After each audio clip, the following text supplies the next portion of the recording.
세월호 희생자 가족들이 1년 전 참사를 놓지 못하는 이유, 바로 왜입니다. 눈앞에서 가족들을 수장시킬 수밖에 없었던 이유, 정부가 조직적인 구조에 실패했던 이유, 아직까지 인양은커녕 제대로 된 진상조사위원회조차 출범하지 못하고 있는 이유, 이 이유들에 대한 물음표가 지워지지 못했기 때문입니다. 국민에게 잊혀지기 전에 참사의 진실을 밝혀야 한다는 교훈은 이미 여러 번 확인됐습니다. 대표적인 사례가 대구 지하철 참사입니다. 12년 전 가족을 잃은 유가족들, 아직도 진실을 위해 싸우고 있는데요. 세월호 참사 일주기인 오늘 만난 이들은 세월호 유가족들을 향해서 견뎌라, 함부로 위로받지 말라는 말을 전했습니다. 성지훈 기자입니다.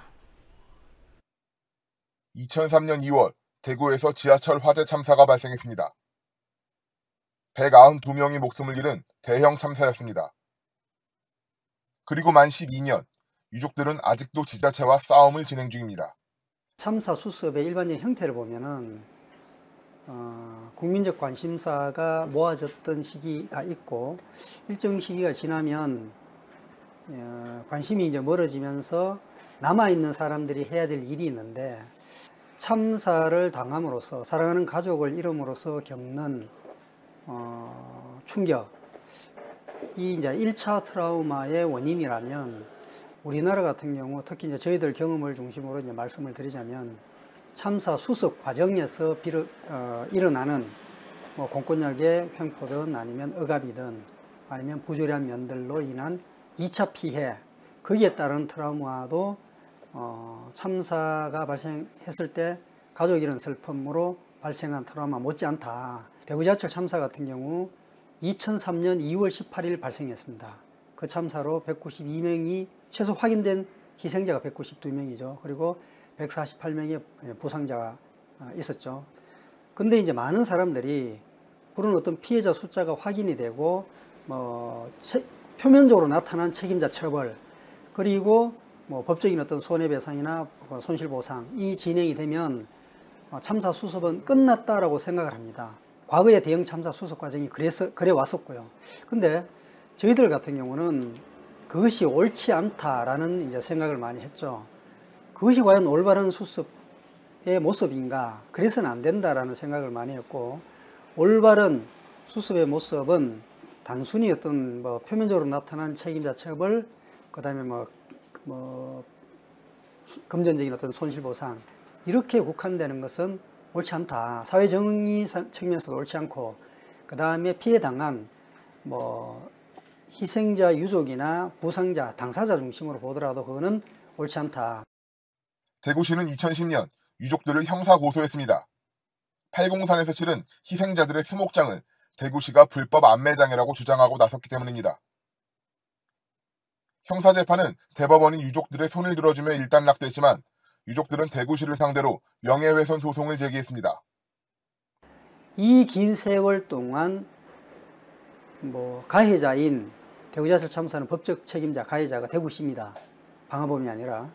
자, 그런데 가해자인 대구시가 피해자인 유족과 손해배상, 손실보상 측면에서 합의한 내용들이 있습니다. 각종 추모 사업에 대해서 대구시와 2003년 당시에 합의를 하고 실행하기 위해서 노력을 해오고 있는데, 문제는 시간이 지날수록 가해자인 대구시는 말을 바꾸죠. 약속사항을 번복하고 했던 말도 하지 않았다고 하고, 심지어는 유족을 범죄자로 매도하고 형사고발하고 행정처분하고 언론에다가 끊임없이 허위사실을 유포해서 파렴치범으로 몰고, 이 짓을 12년째 하고 있죠. 정부와 지자체, 그리고 조금씩 참사를 잊어가는 세상과의 지난한 싸움 끝에 윤석기 위원장이 내린 결론은 이 싸움이 유족의 몫이라는 것입니다. 가장 많이 스스로에게 던졌던 질문은 도대체 왜 이 참사가 일어났으며 왜 그 참사에 나의 가족이 희생이 되었던가, 그럴 수밖에 없는 필연적 이유가 뭔가, 이런 고민을 많이 했죠. 우리도 이 참사에 일정 부분 책임이 있다. 우리 스스로가 우리 가족을 희생당하게 한 공범의 역할을 한 부분이 있다. 이런 자기 반성을 했죠.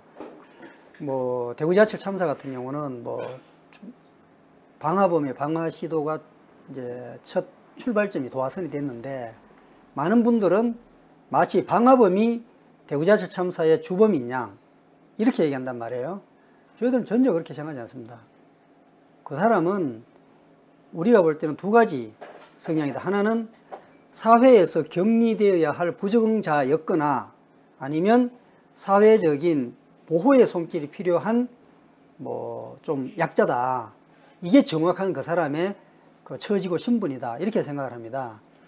이미 그 사람은 수도 없이 수년에 걸쳐서 힘들다, 괴롭다, 도와달라, 죽고 싶다 라는 구원의 손길을 바라는 요청을 했던 거죠. 했는데도 불구하고 행정기관이든 정부 조직이든 아니면 친인척, 부모, 형제조차도 그분이 힘든 부분을 보듬어 주지 못했고 도와주지 못했던 거죠. 우리가 평상시에 우리 이웃에게 조금 더 관심과 배려의 손길을 내밀었다면 그런 위험한 시도는 있지 않았을 것이다. 이런 측면에서 우리가 우리 이웃에 대한 어떤 관심과 배려가 부족했다. 이런 어떤 자책과 반성을 했죠. 윤 위원장은 세월호의 유가족들에게도 유족의 몫과 역할을 주문합니다. 먼저 아픔을 겪어본 자만이 건넬 수 있는 당부이고 조언입니다. 산자의 의무가 있고 유족의 의무가 있다. 우리가 해야 될 게 뭐냐. 그렇다면 똑같은 참사가 일어나지 않도록 하는 것. 그것이 바로 희생당한 최소 192명의 목숨값을 이제 온전히 하는 거다. 세월호 가족들에게도 숨져간 그분들이 남은 가족들에게 던지는 메시지가 분명히 있을 것이다. 그 메시지를 정확하게 파악하고 그 메시지를 제대로 실행해 내기 전까지는 저는 섣부른 위로를 받아서는 안 된다. 국민TV 뉴스 성지훈입니다.